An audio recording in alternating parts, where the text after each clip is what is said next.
다들 안녕하세요. 프로토 91회차 토신 정보방 환급 인증합니다. 당첨금은 세후 금액인 거 알고 계시죠? 다들 아시겠지만 한 경기 취소되어 당첨금이 반토막 났지만 그래도 당첨 모두 축하드리며 오늘 경기도 분석 시작해보겠습니다. 금일 첫 번째 경기 대전 시티즌 대 인천 유나이티드 분석 시작해 보겠습니다. 대전은 강원 원정에서 귀중한 승점 1점을 따내고 홈 경기에 나선다. 교체로 들어온 음나파가 골을 터트린 것이 결정적이었다. 개막 이후 쿠텍의 부상으로 인해 베스트 전력을 가동하지 못했고 하위권에 처져 있긴 하지만 갈수록 경기력이 올라가는 모습이다. 김인균과 김승대 등이 레안드로와 음나파를 지원해 공격 작업을 이끌고 있고 주세종의 중원 존재감도 확실하다. 이순민이 돌아온 점도 팀의 플러스 요인이다. 인천은 지난 경인 더비에서 잃은 것이 많다. 홈 경기에서 역전패하며 상위 스플릿 마지노선인 6위가 무너지며 8위로 추락했고 제르소가 퇴장을 당하며 징계에 들어갔다. 거기에 경기 종료 이후 팬들의 물병 투척으로 인해 앞으로 3경기 동안 홈 관중석을 폐쇄한다. 7골을 기록 중인 무고사의 결정력은 확실하지만 분위기 전환을 위한 결과를 내야 한다. 대전의 승리를 본다. 인천은 문지환과 김도혁 등 베테랑 볼란치 듀오가 중원에서 어느 정도 경쟁력을 보여주고 있지만 이명주의 공백이 크다. 또 제르소의 이탈로 인해 무고사를 지원할 확실한 윙어가 부족하다.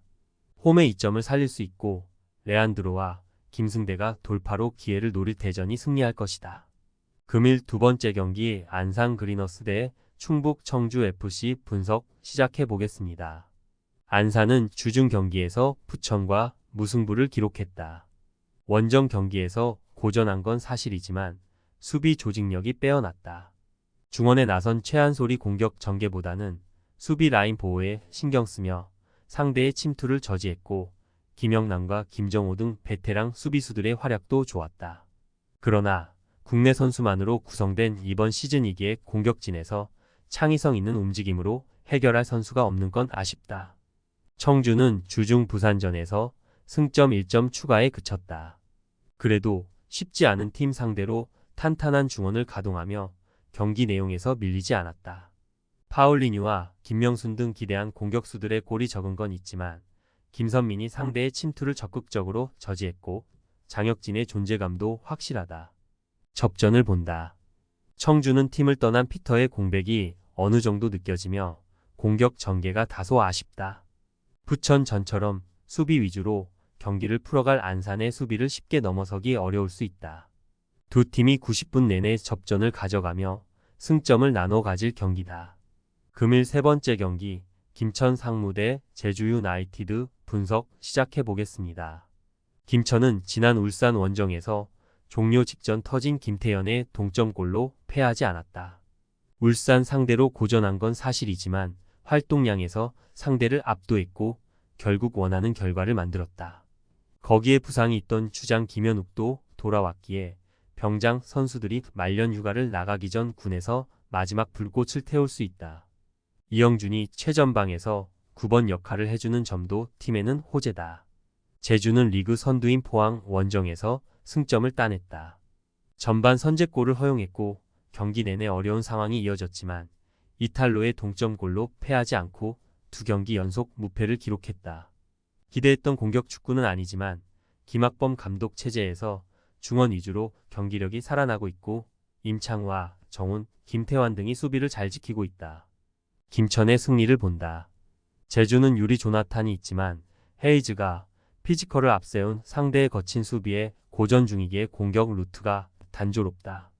원두재와 김동현, 서민우 등 싸울 수 있는 중앙 미드필더들이 경기 내내 상대를 강하게 압박하며 분위기를 내주지 않을 것이고 정치인과 김현욱, 김대원이 활발한 스위칭 플레이로 상대 수비를 공략할 김천이 승리할 것이다.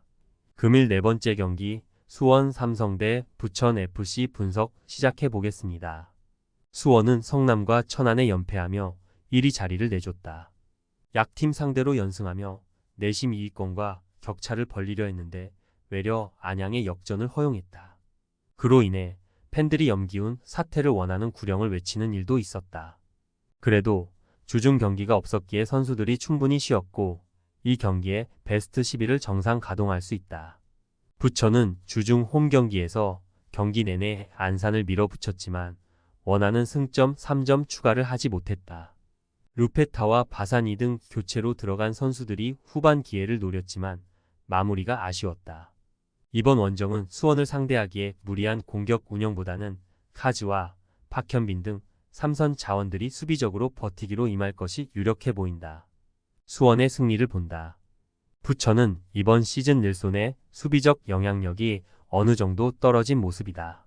김주창과 손석용, 전진우 등 빠른 발과 돌파 능력을 갖춘 수원 윙어들이 경기 내내 상대 수비를 넘어설 수 있다.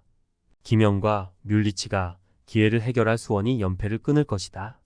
금일 5번째 경기 서울 이랜드 대 전남 드래곤 분석 시작해 보겠습니다.